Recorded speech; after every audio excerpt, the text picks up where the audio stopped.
It's simply inherent to the sport, as there are entertainers and also those who are competitors, a distinction I fully acknowledge, and my primary responsibility is to compete. That's where my complete focus lies. Dillon Gabriel was initially anticipated to make a significant impact in his inaugural NFL appearance, but the young quarterback instead became embroiled in a controversy that has the potential to overshadow his entire season, all stemming from an on-the-field interview broadcast nationwide. In this interview, Gabriel surprisingly mentioned Shedeur Sanders, a fellow quarterback who wasn't even participating in the game. The cameras captured the moment, the microphones recorded his words, and suddenly a routine preseason game transformed into a dramatic spectacle. Rather than acknowledging his own errors or emphasizing his personal development, Gabriel's remarks came across as condescending, perhaps even resentful. He dismissed the Sanders hype, implying that statistics alone don't earn respect and that the Browns require a genuine leader, not merely a media favorite. The audience at home heard his statements, the team in the locker room heard it, and social media erupted within moments. The issue wasn't solely what Gabriel said, but also the timing. He had just thrown an interception that was returned for a touchdown and mishandled a handoff. Yet he chose to use his interview time to cast a shadow on the very quarterback every Browns supporter is eager to see, Shedeur Sanders. At that moment, Gabriel wasn't just playing the game, he was stirring up trouble, and now everyone is asking the same question: why would Dillon Gabriel criticize his own teammate? And I believe that is the central question. We all understand the answer to that question. Hello everyone, welcome to the Huddle HQ. Thank you for tuning into this video. I'd like to remind you to explore the comments section and enter for a chance to win a Shedeur jersey. You could be the fortunate winner on August 21st. Thank you very much. Now let's delve back into the narrative of Dillon Gabriel's apparent animosity towards Shedeur Sanders. As always, the Browns organization didn't draft Dillon Gabriel with the intention of creating controversy. They drafted him to compete, to provide stability, and potentially even to become the team's future if circumstances aligned favorably. Saturday night's game against the Eagles was supposed to be his opportunity to demonstrate that he belonged in the same conversation as Shedeur Sanders, Joe Flacco, and Kenny Pickett. To be completely candid, initially, things appeared quite promising. He began with a strong showing, completing 13 of 18 passes, blah blah blah blah, but all of that potential vanished in an instant when he threw an interception for a touchdown, after being forced to throw into tight coverage that Eagles rookie Andrew Makuba jumped and took to the house. Then followed the fumble, a botched handoff to Pierre Strong that handed Philadelphia another scoring opportunity, and Pierre Strong was visibly upset. 2 turnovers in a single half, 2 significant setbacks for a rookie attempting to gain the favor of coaches and teammates. They were devastated. That was the backdrop when Gabriel sat down for his mid-game interview. He could have chosen to address his mistakes, acknowledge them, and discuss learning from them and maintaining focus. Instead, he felt compelled to make it about Shedeur Sanders, a decision that transformed a challenging night into a raging inferno, and the manner in which he framed the situation is what everyone is currently discussing. So midway through the second quarter, as the Browns broadcast switched to a sideline report, Dillon Gabriel was presented with a microphone. He appeared sweaty, visibly frustrated, and had just thrown a pick 6 minutes before. The reporter inquired about his ability to rebound from his mistakes. It should have been an easy question, a simple opportunity to state, "I need to clean things up and keep moving forward." However, Gabriel, for whatever reason, chose to deviate from that path. He didn't simply discuss his own performance, he brought up Shedeur Sanders. He was unmistakably throwing shade when he asserted that he came to compete and not entertain, so he's just gonna be focused on competing as if Shedeur Sanders didn't go out and play better than him. I've also received a locker room leak from Dillon Gabriel being overheard saying, "I know people are hyping Shedeur up with a sharp tone, but hype doesn't win football games. Leadership does." He also said that he's out there taking the hits, and he's not some media creation.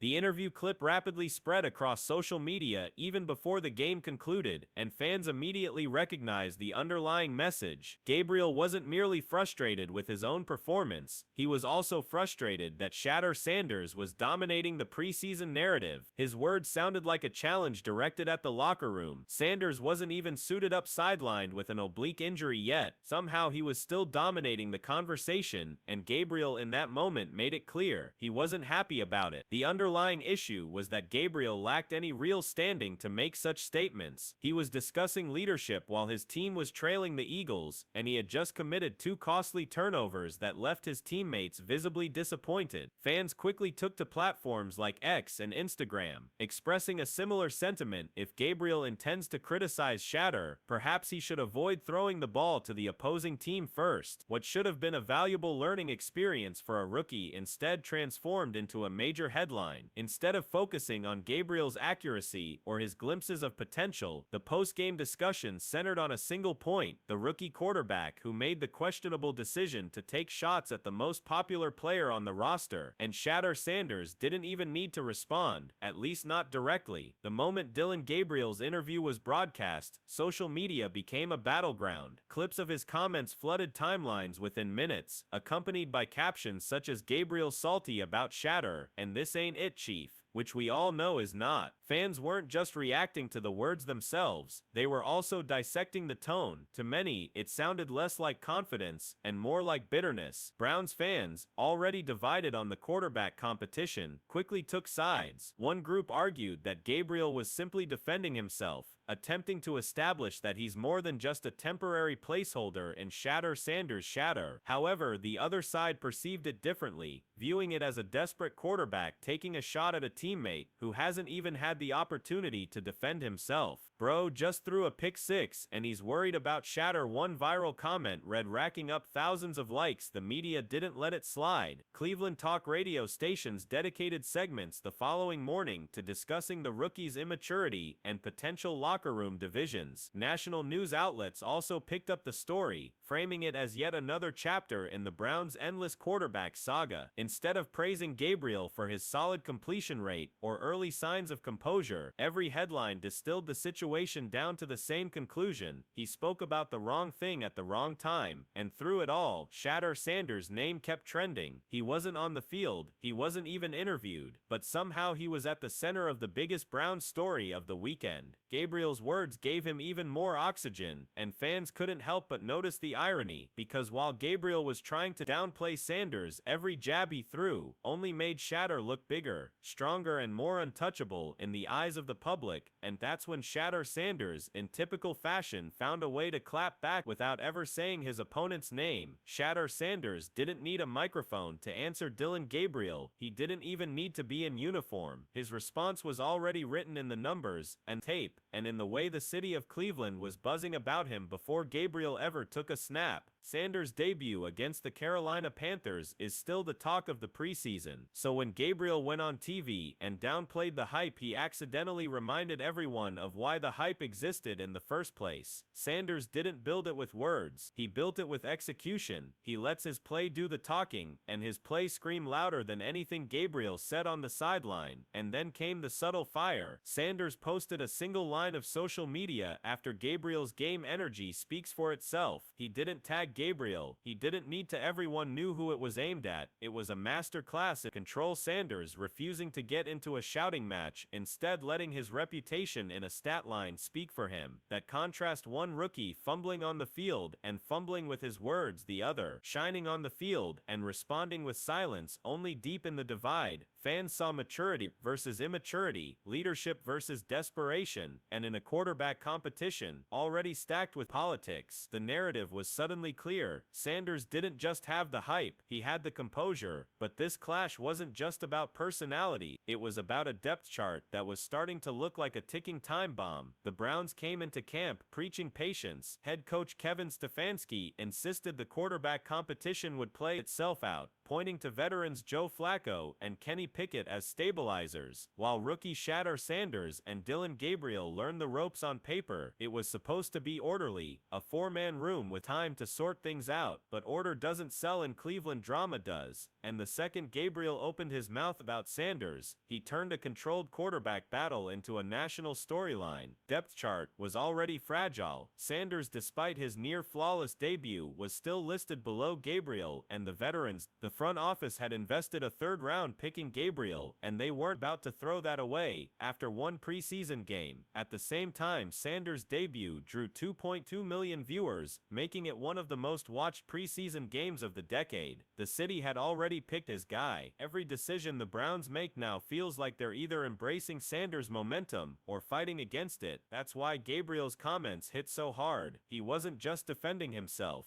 was exposing the tension no one wanted to say out loud. Sanders is the popular choice, the flashy choice. The future fans are demanding Gabriel is the organizational investment, the player the front office wants to justify. And when one calls the other just hype, it isn't a throwaway line. It's a crack in the foundation of the depth chart itself. So suddenly this isn't just about who throws the better ball in practice, it's about politics, perception and pride. And when those three collide in Cleveland history, says chaos usually follows. The only question now, did Gabriel's words speed up Sanders' rise or expose the Browns to another quarterback disaster? Quarterback battles are supposed to be professional, internal, and handled with quiet competition, but what happened between Dillon Gabriel and Shedeur Sanders has already spilled far beyond the practice field. This isn't just about snaps, reps, and film anymore. People is personal. Wake up by calling out Sanders during a live sideline interview. Gabriel crossed a line rookies almost never touch. Usually young quarterbacks stick to cliches, like I've got to improve, or we're all learning together. Instead, Gabriel put a target on Sanders' back while his own jersey was still soaked from a pick six. I just can't get over that. It wasn't just surprising, it was super intentional, and fans could sense it. Browns Nation instantly reframed the quarterback competition as a rivalry, one defined less by playbooks and more by personality. On one side, Sanders calm, efficient, unbothered with his poison and comparisons to Tom Brady. On the other side, Gabriel fiery, unspoken, determined to prove he isn't living in shadow.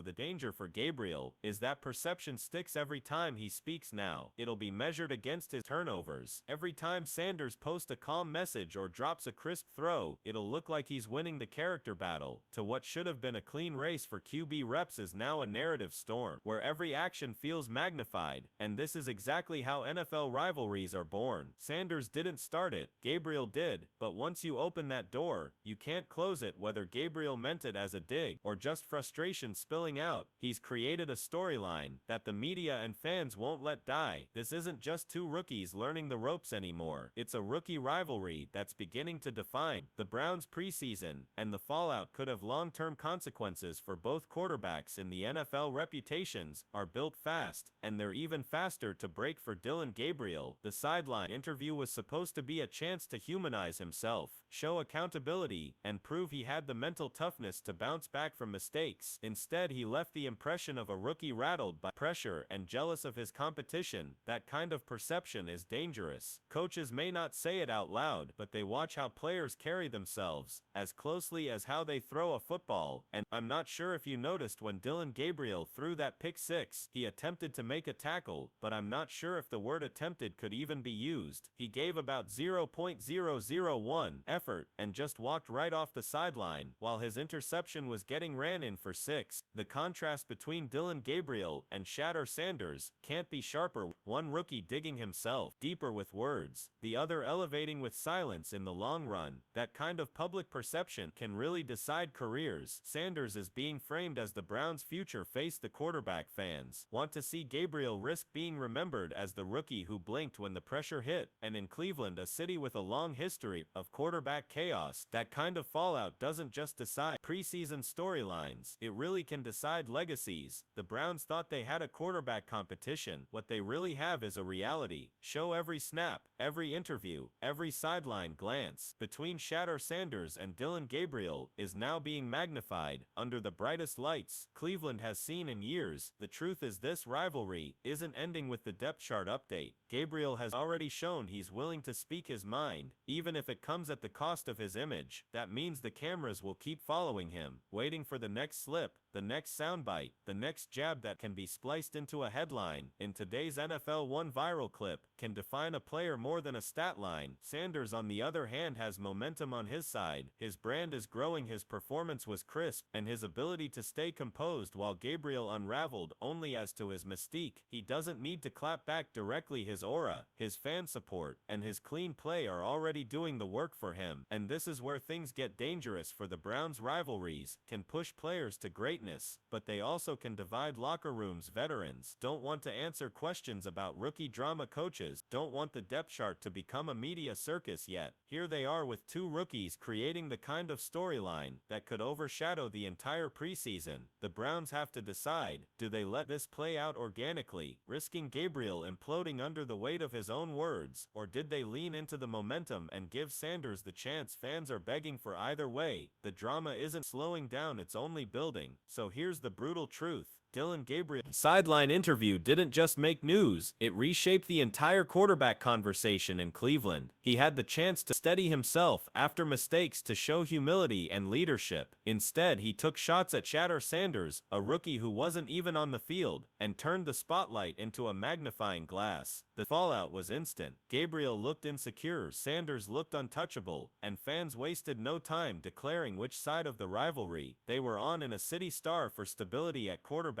Gabriel's words felt like cracks in the foundation. Sanders' silence paired with his debut performance looked like strings. So here's the gist: this preseason battle is bigger than reps and play calls, people. It's about image maturity and who the franchise wants to represent them. And we already know how the owner feels about Shedeur. Gabriel may have been trying to defend himself, but in doing so he might have written the first chapter of his downfall. Sanders, without saying a word, might have secured his spot as the face of the future. So here's the question that lingers: was Gabriel simply speaking his truth, frustrated by the hype around Shedeur Sanders, or did he hand Sanders the ultimate weapon, a narrative that makes him look like the leader Cleveland's been waiting for? Because in the NFL, one mistake can cost you a game, but one comment that can cost you a career. This is the Huddle HQ. Thank you for watching. Like the video, subscribe, and I'll see you soon with more NFL updates.